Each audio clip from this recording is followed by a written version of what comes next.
What's up, everyone? Welcome to another video. In this video, it's going to be more of a sit down where I just want to share everything that happened to me in 2024.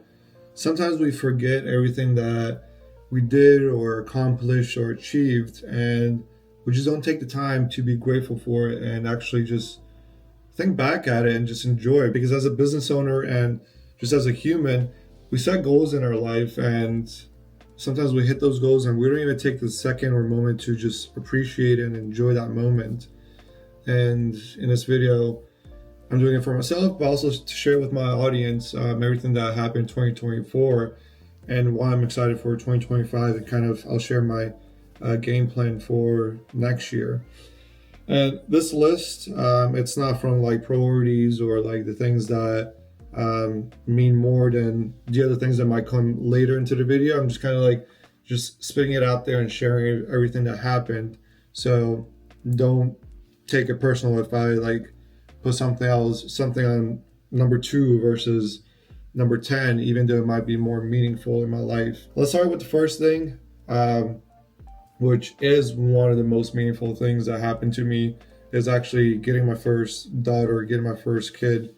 The reason I'm starting with that is because it truly did change a lot for me. A lot of people say, well, kids change your life in a good and in a bad. The type of person I am, I love ultimate freedom, like financial freedom, as you guys know, location freedom, as you guys know, time freedom, being able to just wake up and do whatever I want. And with having a child, a lot of that changes, right? It's not about you anymore, primarily. And I think we did a good job as a couple when it comes to the newborn, because some couples, they end up devoting everything to this newborn. My ultimate goal was to make sure that our daughter was part of our life. That we're not changing our life completely for her, because we like to travel. I still run a business. I still want to like do things. I still want to achieve goals.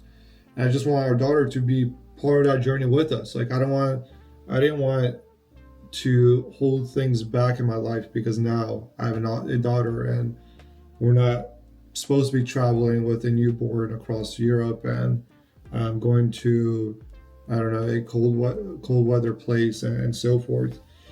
And I think we did a good job there. I'll kind of share like things that we've kind of showed her so far. But one big thing on a positive matter that a kid brings to your life is forcing you to kind of step back and enjoy the moment. Because ultimately, I do spend time with her. Like as a parent, you guys, if you guys are parents or if you're gonna be parents in the future, you guys know that you need to dedicate some time to your kids. Like they need to spend time with their parents. They need to kind of feel your presence, like your full presence, not just being there with your phone. And the fact that I'm forced to do that, not just forced, so like I actually enjoy it, but like it is a priority in my day. I kind of step back from work here and there, and I'm just like devoted in the moment. And also, like, say for example, we're traveling and then we're at a beach or a restaurant.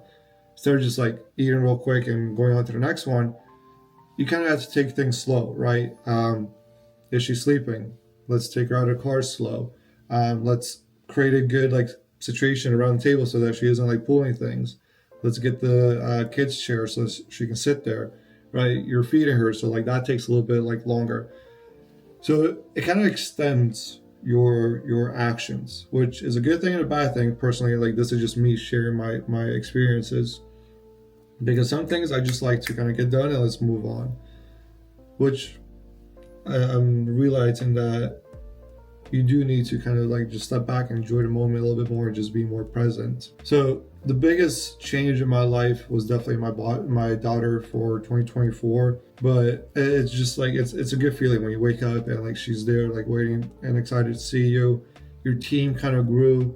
I kind of look at our family as like a team, as a unit, right? So it's not just me and my wife anymore. Now it's like me and my wife and our daughter. And this is like the ultimate team outside of obviously like my parents and my like aunts and uncles and so forth. But it's exciting. And when I was thinking about like should I have kids or not, my ultimate question was, what else would I be focused on when I turn 50 and 60, and what would I truly appreciate and admire when I'm 50 and 60? And I realized that that would be having a child that brings new life to your current life. Because I think after like 50, 60, obviously there's like things you can chase, but I feel like most of the things become irrelevant. Like usually at 50, 60, you're in a good place, your business is doing well financially, you should be like pretty decent.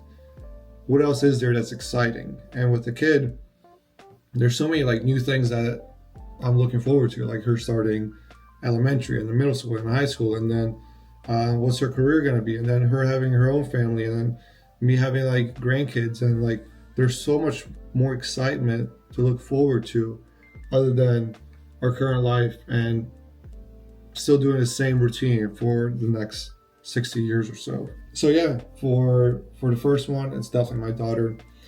For the second one, I'm gonna put traveling there because I truly, truly love traveling, and I think the reason I love it is because I love cultures, and I love kind of getting out of my comfort zone in the right way. Like bungee jumping and skydiving, like yeah, that's out of my comfort zone, but like I don't enjoy that. Like I don't want to do that. But when I travel somewhere, it's out of my comfort zone because like I try to put myself into situations where like I don't maybe know the language fully, nor do they like just speak English, and also figuring out how to maneuver around the city and maneuver through the systems and so forth. Like that stuff is exciting to me. Like when we go to Guatemala, that was one of the first countries I went to, I believe this year, and just seeing the way that life is over there. Like I love having different perspectives of different like countries and the way that people live in that country.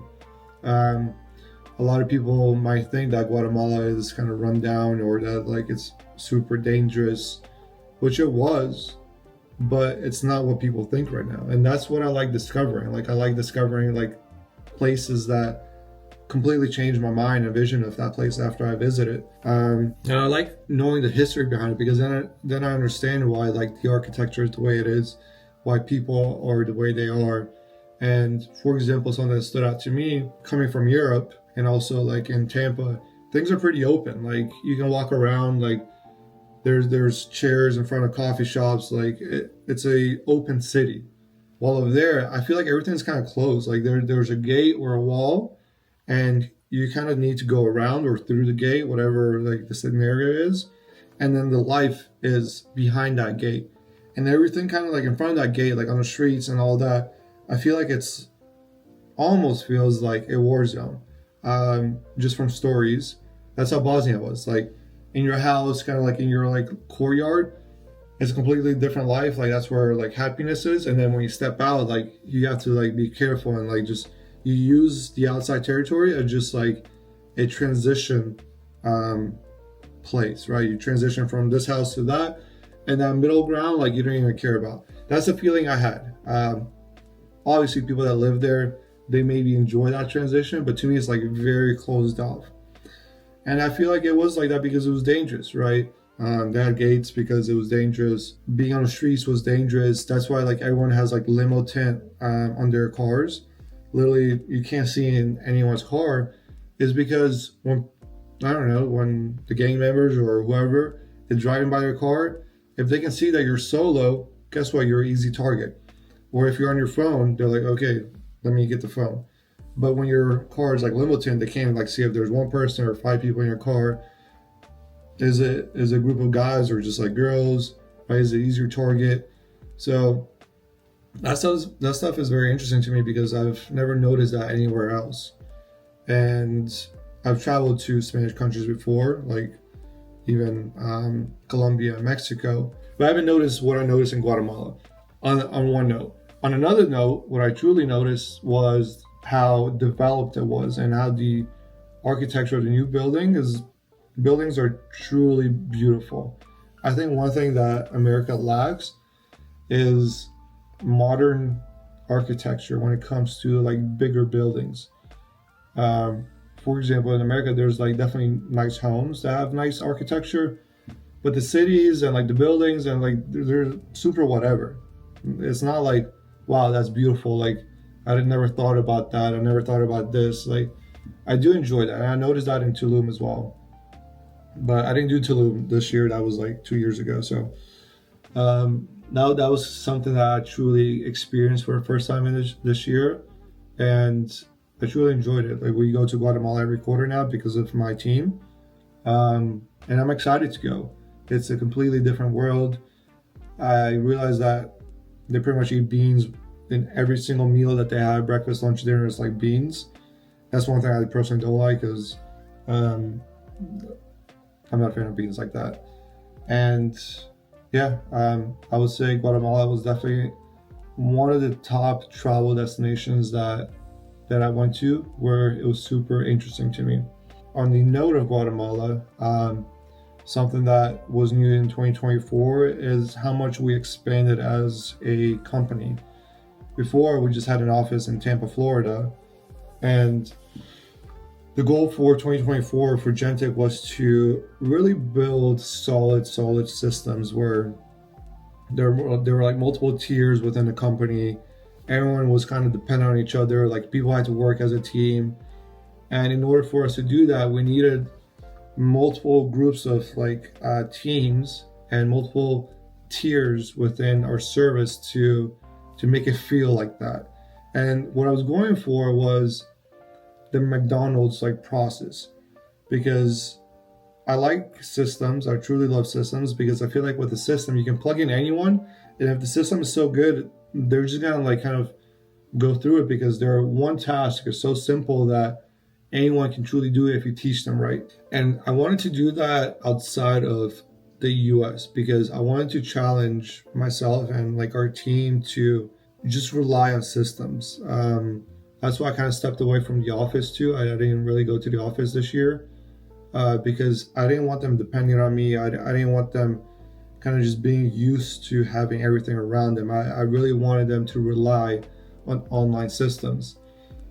And having like a team in Guatemala, especially with a team that English isn't their first language, it wasn't to have cheaper labor. It was truly to challenge our team to see how well we can build our systems to operate the business without any like human error. And with the McDonald's method, like think about it. I don't know if you guys ever worked like at a fast food place. I worked at Whataburger. Everyone has their like station. I used to work on the grill, right?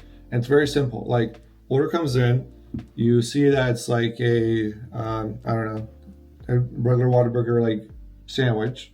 You get the patty, you put the patty on the grill, you turn on the timer, you wait for the timer beeps, you flip it, timer again, patty's done, pass it over. Meanwhile, while the patty was being done, the guy working the I don't know what it's called, but like the table where like kind of all the other ingredients are. In the meantime, he's putting all that together. He gets a bun, he puts it in a toaster, it comes out of the toaster, he puts the mayo, lettuce, tomatoes, onions, whatever is on there, and he's ready for you, right? And you get the patty, you put it on the bun, and then that person wraps it. In the meantime, the fry guy has the fries ready, he puts it in a bag, hands it over to the drive-through person. The drive-through person has a Coke ready or whatever they order to drink, and then pass it over, right? So it's 4 people in the system that ultimately is pretty easy, right? One person could do all of that. The reason I know that is because during like slow times, if we didn't have too many workers, I would do all of that, right? But because of efficiency, you need these people, because if you can just focus on one task, there's less room for error, and the other people are kind of dependent on you to do your job so they can do their job.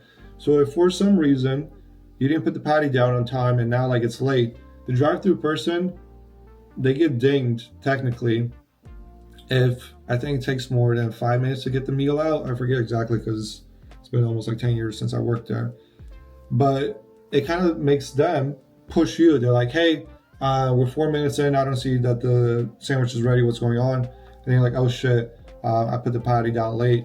And then next time you'll kind of not want to disappoint that person, so you kind of do your role And everyone ends up doing their role because they don't want to like hold back anyone else and might complain because other people want to do their job correctly. And if you're slacking, they're gonna call you out. That's one thing I truly learned, and that's one thing that I've been really focused on implementing within Gentek.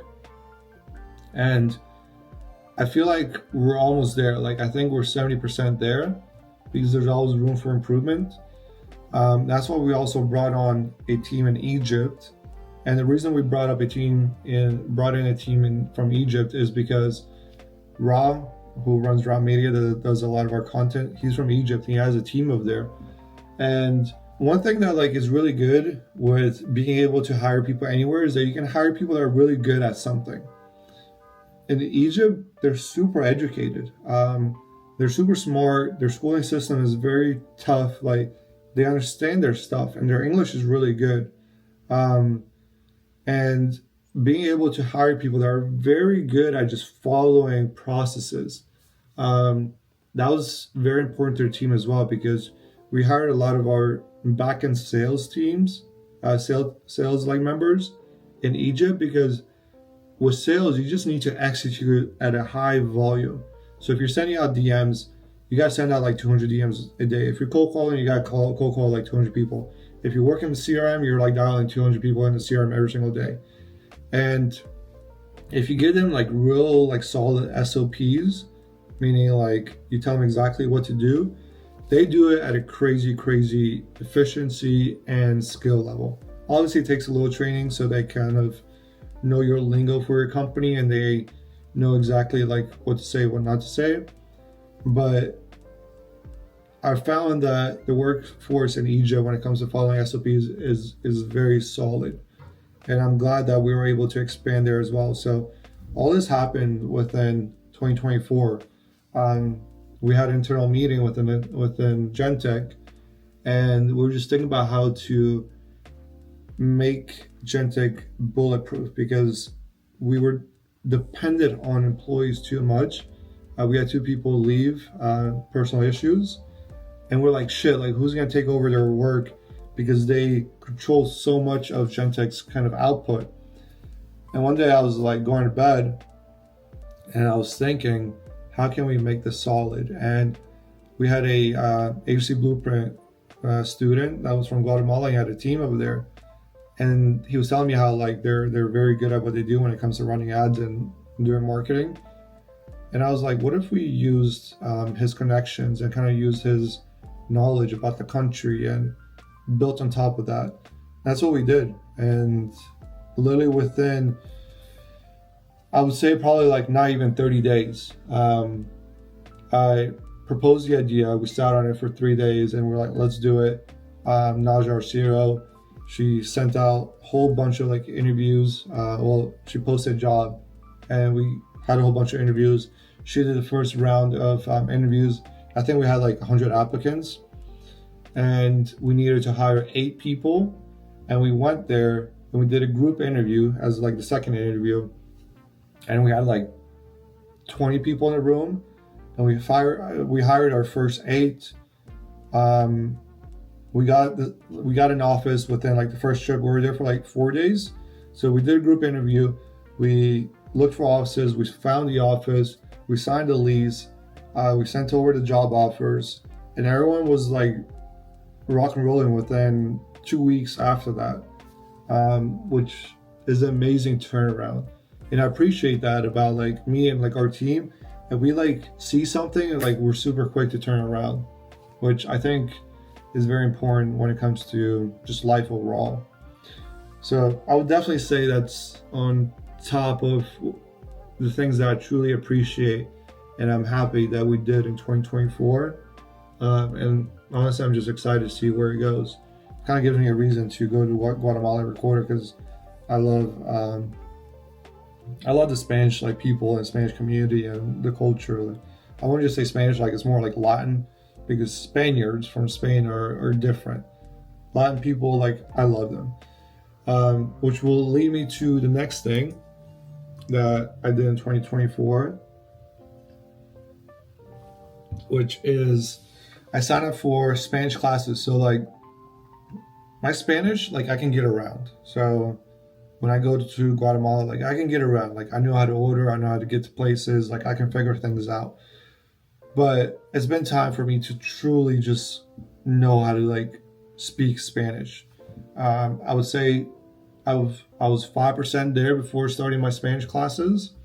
I'm not saying like I'm anywhere near getting to a level where like I'm fluent, but I'm working towards it. And like I told myself in 2024 that I'm gonna start taking Spanish classes every day.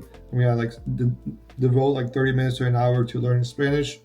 And I want to truly, it doesn't need to be like fluent and perfect, but I want to be able to hold conversations.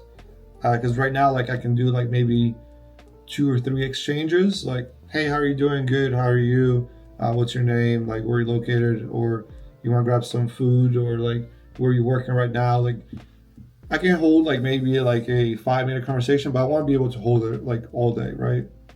Even though like I'm not focused on grammar too much, because people can usually figure out what I'm trying to say. I want to be able to just get my ideas through, and then afterwards I'll focus on grammar. So I'm glad that I started really taking Spanish classes and taking it to another level.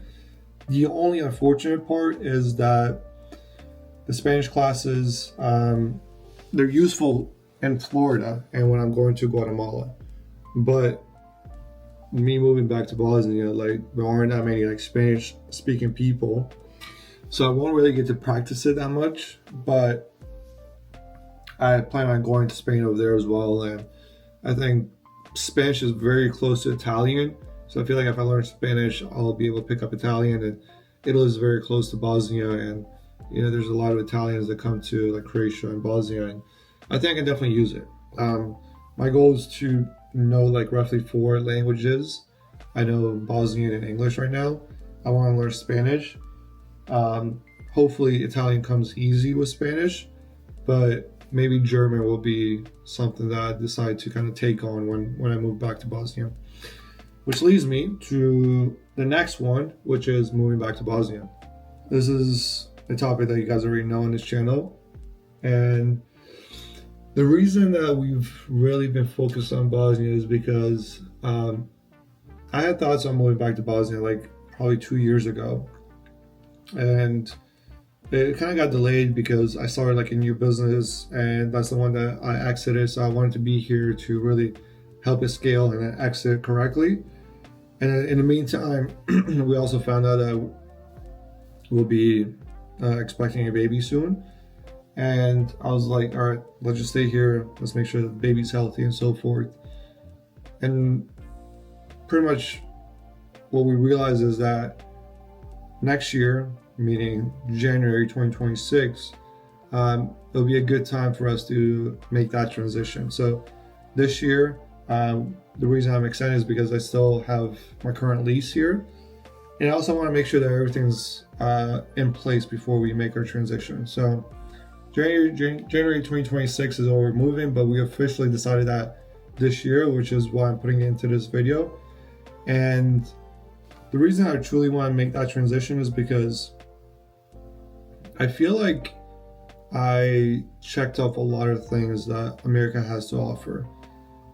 I really believe that I want to structure my life as like a story. The reason I believe I want to structure it because that's the way I truly think that you live a fulfilled life. Maybe when I'm 50, I'm like, I fucked up, but I don't think so because I really want to experience things. I hate when you have the same kind of life for the rest of your life, even though the materialistic things might change. So say you have a job and you go to the job every single day, 9 to 5, Monday through Friday. Cool, right? And maybe you're driving like a Toyota right now, and maybe you're living not in downtown. And maybe you're not like fit either. And then you're like, okay, I'm gonna change my life. I'm gonna bring something new. I buy a new car. So instead of Toyota, say you have a Lamborghini, right? Cool. You're still working the same job. Hopefully, you make enough money to afford a Lamborghini. But I'm just going drastic because the core usually always stays the same. Even if you change jobs, like the core is the same. You still go to a job 9 to 5. You still drive a car to your work. You still kind of move around in the same mindset, even if you move to downtown Tampa, whatever, which is nicer and so forth. But I feel like the experiences, like the things that you learn and kind of see and do, are somewhat the same. Like on a core level, I'll share like a thing. So I like to walk, just because, for example, I sit down a lot because most of the stuff that we do like is on the computer, and I try to get my steps in. So I try to hit like 10,000 steps. And even though I moved to downtown where it's easier to walk, and I have a gym in my building, I have a big gym literally a block over, and I have probably like 4 more gyms around me. The core, like behind just getting my steps in, is like just so hard here in America, because it's not like a walking city. Like even in Tampa, which is a pretty walkable city, it's still very, very hard to get your 10,000 steps in. While in Europe, it's a normal thing. Like you just walk, and even if you work from home, like when you step out, naturally the way that life is over there, it just naturally pushes you to walk. Like I want to get coffee that's like 20 minutes away, and that's like normal because you have like thousands of other people also walking through the city, and just kind of carries you and you don't notice it. Here, if you walk 20 minutes, I mean, you can make it pretty far, but you almost look like a weirdo like on the street, because it's you and maybe some other people. And if you're walking 20 minutes, that's really outside the city, and there's probably no one walking down that path. And then I don't really like going to the gym to walk. I feel like it's a waste of time, like just being on the treadmill, just walking to walk. So those things are the things I'm looking for at an ultimate core. Another example is like I like to travel. I truly love to travel, as you guys kind of heard earlier in the video. But for me to like travel in the US, you have to like drive or fly so far to get to a city that is different, right? Even like a 2-hour flight. It's the fact that America is so big, but it's not even like the fact that it's big. It's just like what it has to offer. A 2-hour flight gets me, I don't know, like even New York is past that. But like I could go to Washington, I can go to like North Carolina, I can go to Tennessee, I can go to these places. But there's maybe like 4 cities that are worth seeing in a 2-hour flight. But within a 2-hour flight in Europe, like there's probably 100 cities that you could go see that are worth seeing. And the culture is different because it's like one city that really has that one culture. That's what I want to experience. I want to be able to also drive and within 8 hours go to so many places. Like if I'm based in Sarajevo, 8-hour drive, I can make it to Albania. I can make it to obviously Croatia and like Macedonia, all those countries around me. I can make it to Italy. I can make it to Slovenia. I think I can even make it to Austria, and then Hungary, and then maybe even Romania and stuff like that, all within 8 hours, which is crazy. But also that 8-hour drive, like you pass through so many cities that it's nice, it's exciting, you see things. Like here, you're just on the highway, it's boring. Like even the 4-hour drive to Jacksonville, you have to like take sometimes to like go see family. It's like dreadful, it's like boring, it's like horrible. I think that's the biggest thing that I realized in 2024 is that our decision to move back is like concrete. And I won't even get to the fact that it's good for our daughter and stuff like that, which I think life for kids over there is like so much better. Another thing that I got to experience this year is spending a long time in Bosnia. So usually whenever I go to Bosnia, it's like 3 weeks, maybe a month. This time we stayed 2 months, which was a good example of what life would be like in Bosnia. That's why we kind of extended it.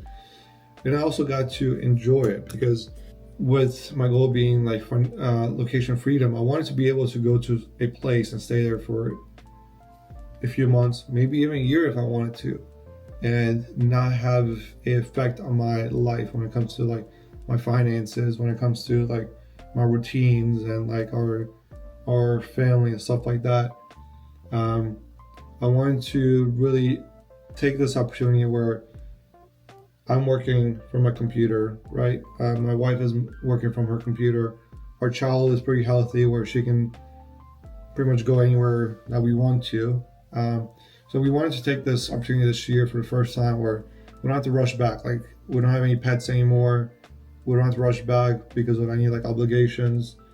And it was good to just feel like a true local in Bosnia.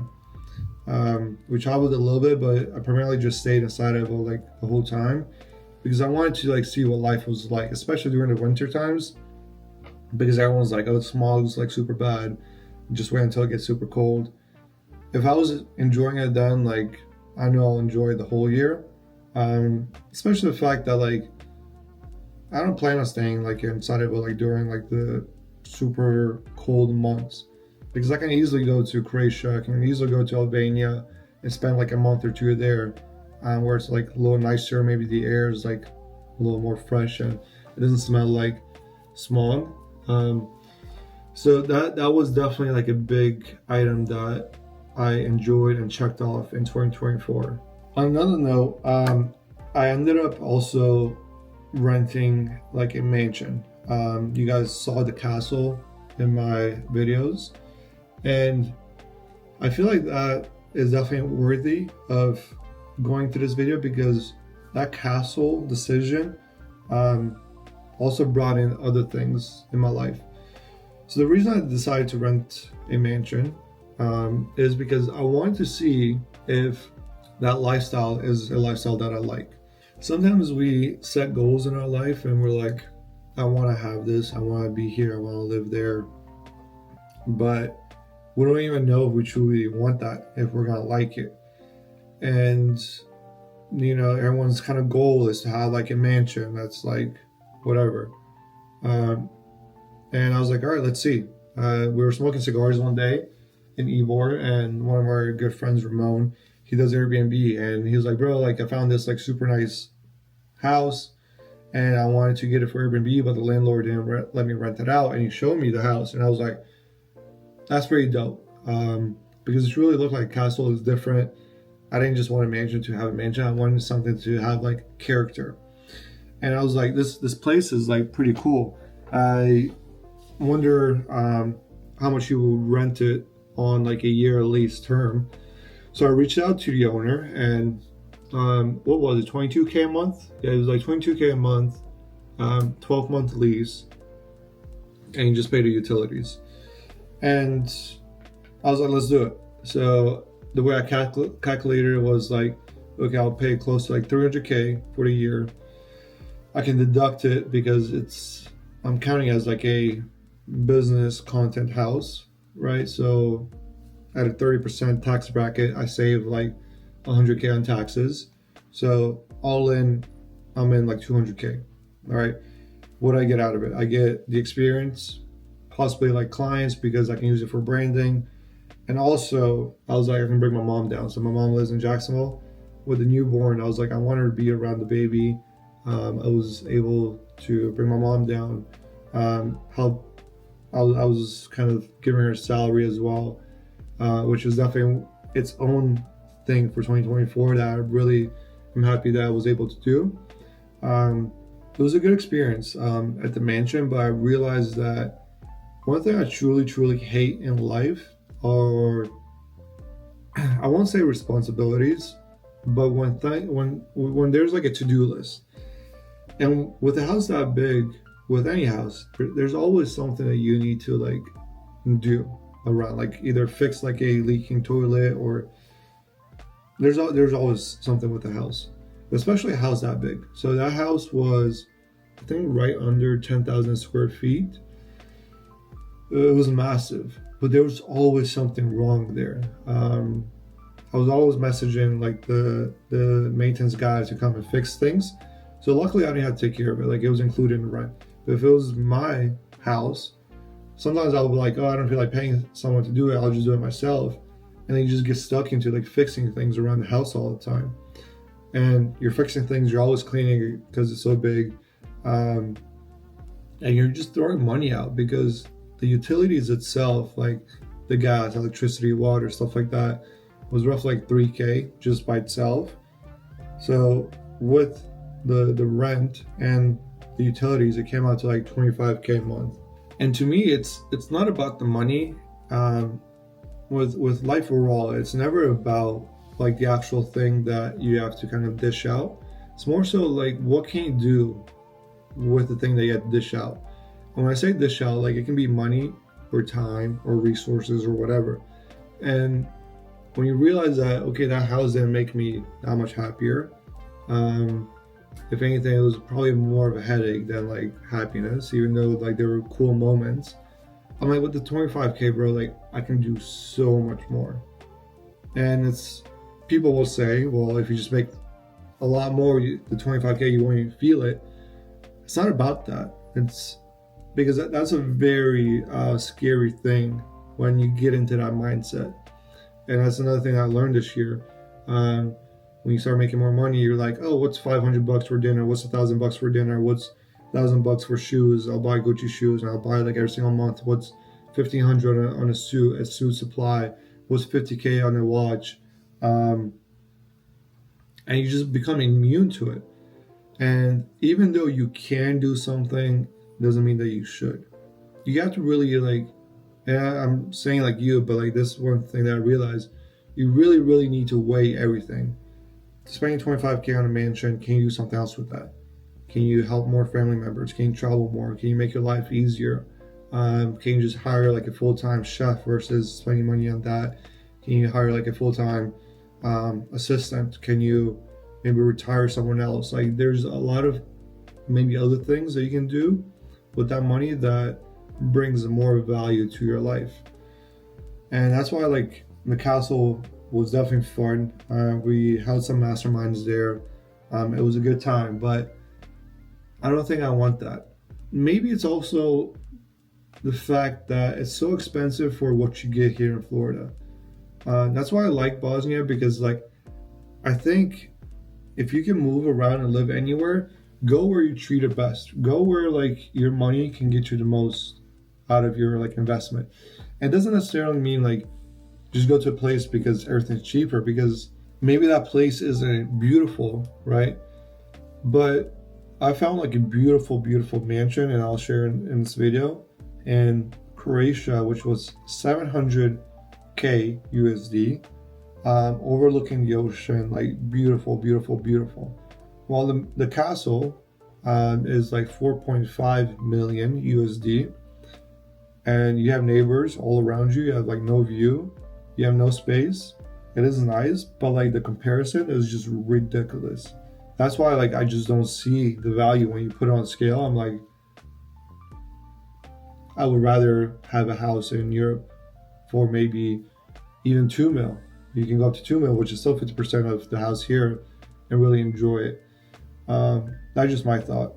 Through the castle, like I mentioned, that I was able to bring my mom down. Like that meant a lot to me, that she can spend the first year with my daughter.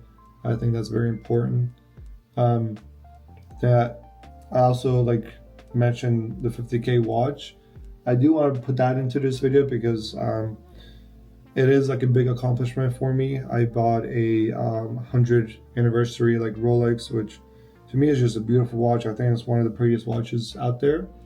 I think I paid 48K, like it was right under 50K.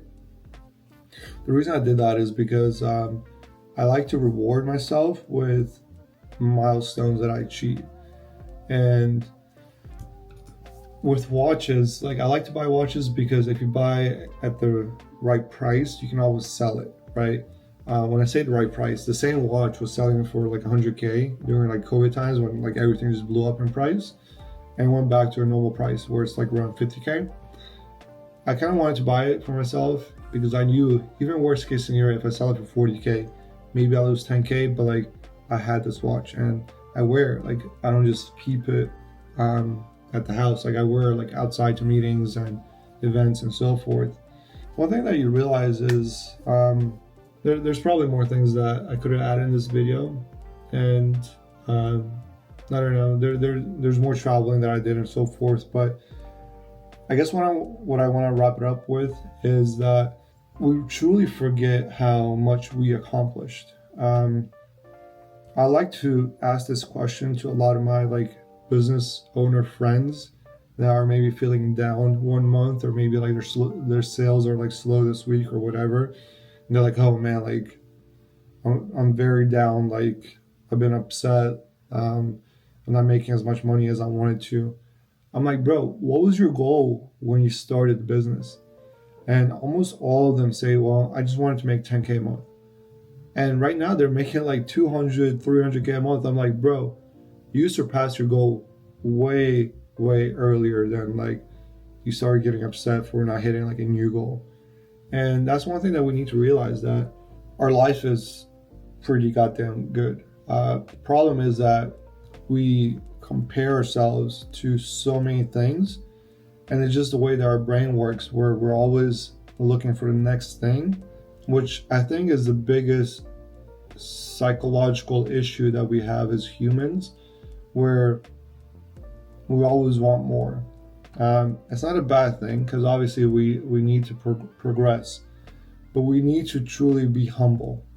Like our progression needs to be like probably 20% of the time, and 80% of the time just needs to be like full gratitude, full happiness, like full appreciation, full enjoyment of what we have. Because at the end of the day, like we're working towards this thing to be happy, and even when we hit it, we're not happy.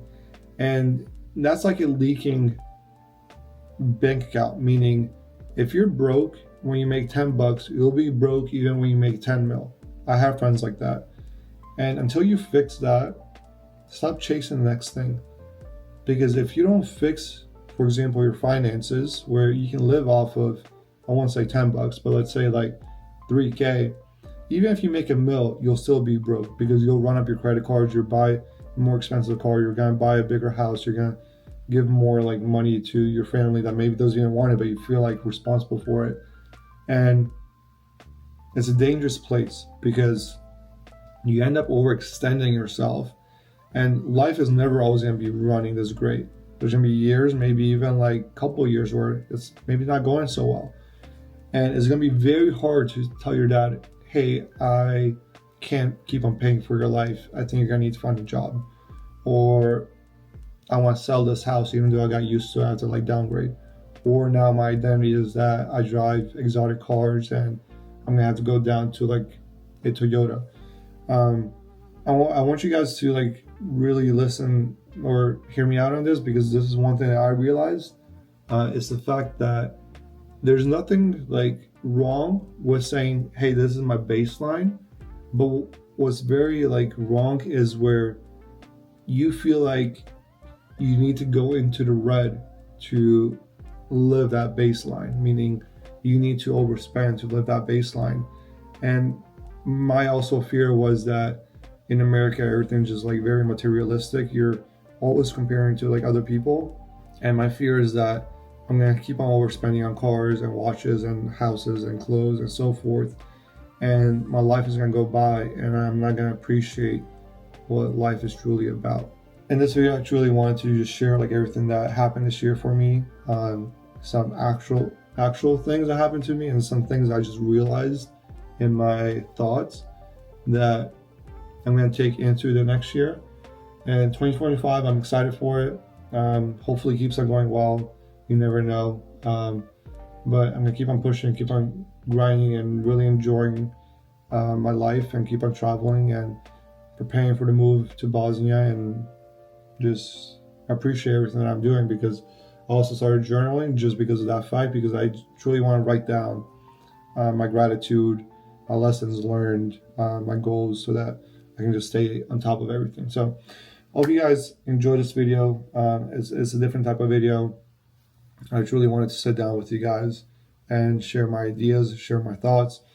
For everyone that's subscribed, I truly appreciate it. If you guys haven't subscribed yet, please do. Also, leave me a comment. I truly would love to hear your thoughts on everything that I shared.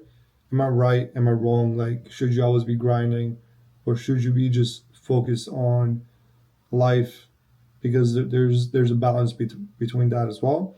I actually want to hear your top 2 wins for this year, because I always like to see what other people prioritize in their life, because maybe it's something I never even thought about. What's something that you put on your list, which was like, I want to achieve this, and this is something I achieved, and I really appreciate myself for achieving it, and I appreciate my life.